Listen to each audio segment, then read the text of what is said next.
Hello students, welcome back to my YouTube channel. How are you? Though it is now COVID situation, stay safe, stay home. Okay, now let's start cloning vectors.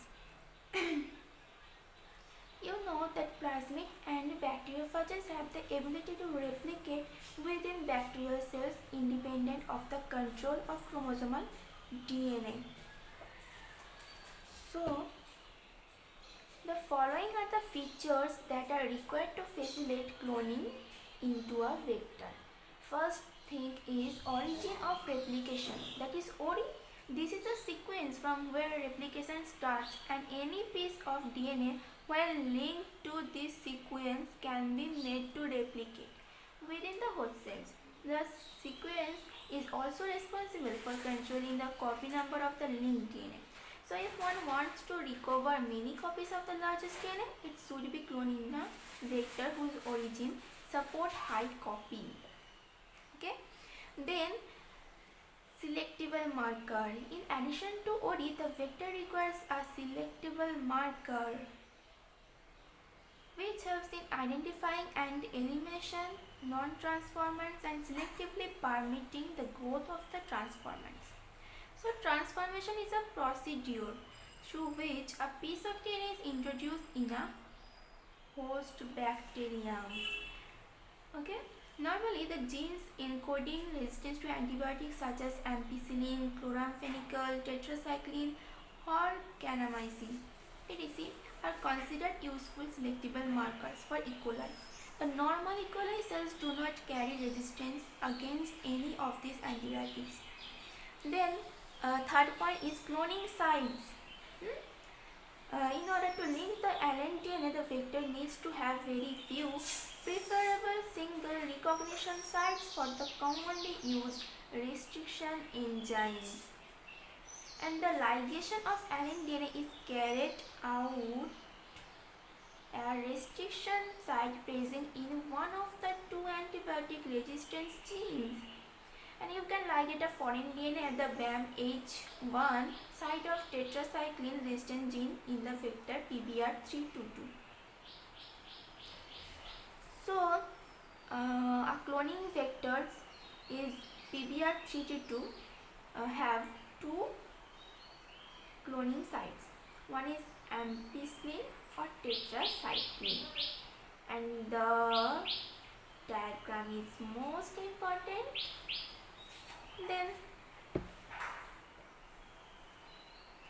in this a recombinant DNA is inserted within the coding sequence of an enzyme, that is beta characters. This results into inactivation of the gene for synthesis, this enzyme which is referred to as insertional inactivation. Okay. Then fourth point is vectors for cloning genes in plants and animals.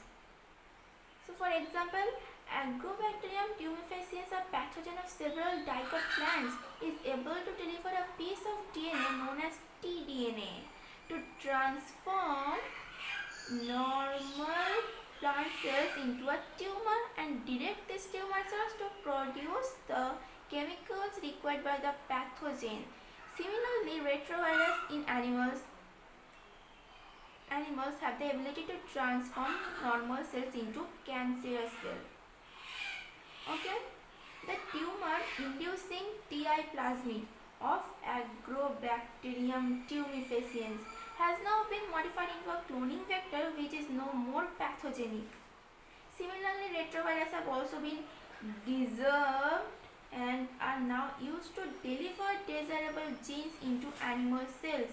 So once a gene or a DNA fragment has been ligated into a suitable vector, it is transferred into a bacterial plant or animal host where it multiplies. Then we are going to competent host mode transformation with recombinant DNA. So since DNA is a hydrophilic molecule, it cannot pass through cell membranes. Why?